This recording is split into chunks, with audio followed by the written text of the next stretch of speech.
안녕하세요. 한국형 추리소설의 탄생. 오늘 소개해드릴 작품은 바로 도진기 작가의 새로운 탐정소설집 순서의 문제입니다. 순서의 문제는 주인공 진구를 중심으로 한 7편의 중단편 이야기로 구성되어 있습니다.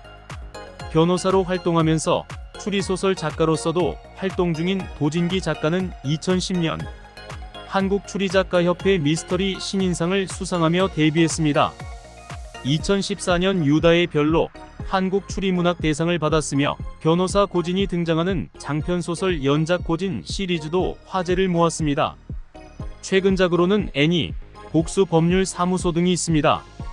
도진기 작가는 우리 추리소설의 가장 진화된 이름으로 기억될 그의 작품들을 통해 한국형 추리소설의 완성형을 선보이며 독자들에게 큰 호평을 받고 있습니다. 이 소설집은 기발한 트릭과 공정한 설정, 그리고 어딘가 나쁜 놈 같지만 미워할 수 없는 주인공 진구의 매력을 영리하게 배치한 7개의 독립적인 탐정 이야기로 구성되어 있습니다.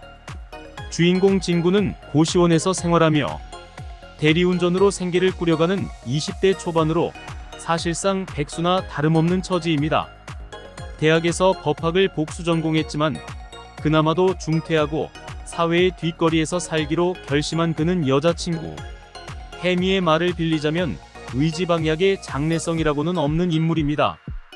도덕과 정의 구현을 위해 재능을 쓰는 여타의 탐정과는 달리 자신의 호기심을 자극하는 범죄에만 반응하고 법망의 빈틈을 찾아내어 이용하는데 일말의 주저도 없는 진구는 소시오패스에 가까운 인물입니다.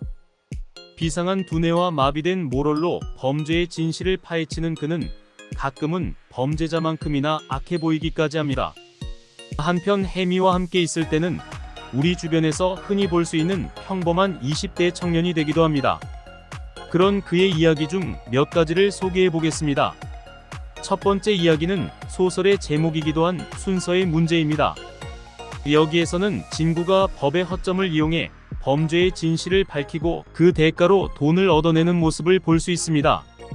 대학을 중퇴하여 대리운전으로 생계를 이어나가는 진구는 어느 날 손님에게서 전화 한 통만 걸어주면 50만 원을 주겠다는 기묘한 제안을 받고 선뜻 응하게 됩니다.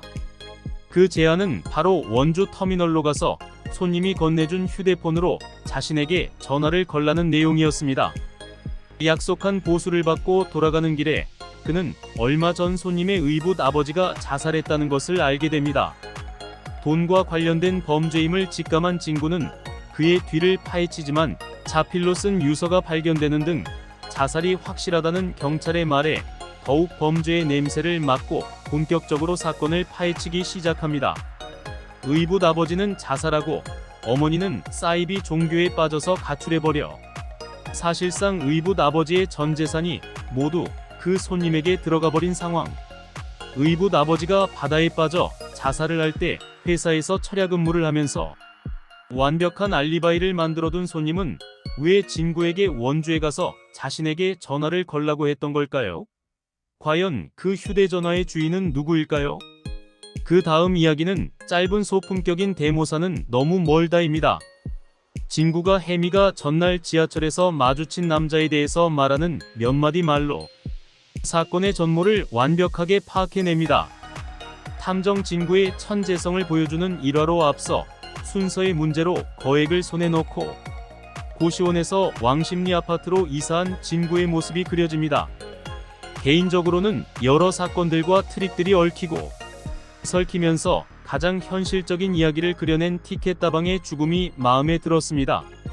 해미의 먼 외삼촌 양문요가 출장길에 묵은 영동의 제1장 여관에서 숨진 채 발견됩니다. 확실한 목격자와 청산가리가 있는 커피가 발견된 상황으로 경찰은 신속히 자살로 결론 내리지만 가족들은 수긍하지 못합니다. 죽을 이유가 없고 자살로 확정될 경우 6억 원의 보험금을 타지 못하기 때문입니다. 곤란에 처한 유족을 위해 해미는 진구에게 사건의 진상을 파악해줄 것을 부탁하게 됩니다. 자살로 결론난 사건을 타살로 만들려면 없는 범인을 만들어야 하는데 어떻게 그렇게 하느냐며 거부하던 진구가 보험금의 20%를 보상으로 받을 수 있다는 말에 제안을 수락하고 영동으로 내려갑니다. 그렇게 혜미를 위해서라도 본격적으로 조사하던 진구는 몇 가지 트릭을 써서 경찰에게 자살이 아니라 타살일 수도 있다는 생각을 심어주기 시작하는데, 놀랍게도 제1장 여관 주인은 협박을 받아서 돈을 뜯기고 있었다는 사실까지 알게 됩니다. 과연 여관 주인을 협박한 협박 사건과 양문요 아저씨의 자살 사건은 서로 어떤 연관이 있을까요? 한국형 추리소설이라는 수식어에 걸맞게 친숙한 지명과 현실적인 이야기 전개가 돋보였던 작품이었습니다. 이외에도 시간과 공간을 완벽하게 조율한 트릭과 현장감이 살아있는 법정, 공방이 돋보이는 뮤즈의 계시 등 총 7편의 작품이 수록되어 있습니다. 무료한 주말에 추리소설 순서의 문제로 독특하고 신선한 한국형 추리 이야기를 만나보시는 건 어떨까요? 작가 도진기의 순서의 문제, 강력 추천합니다. 감사합니다.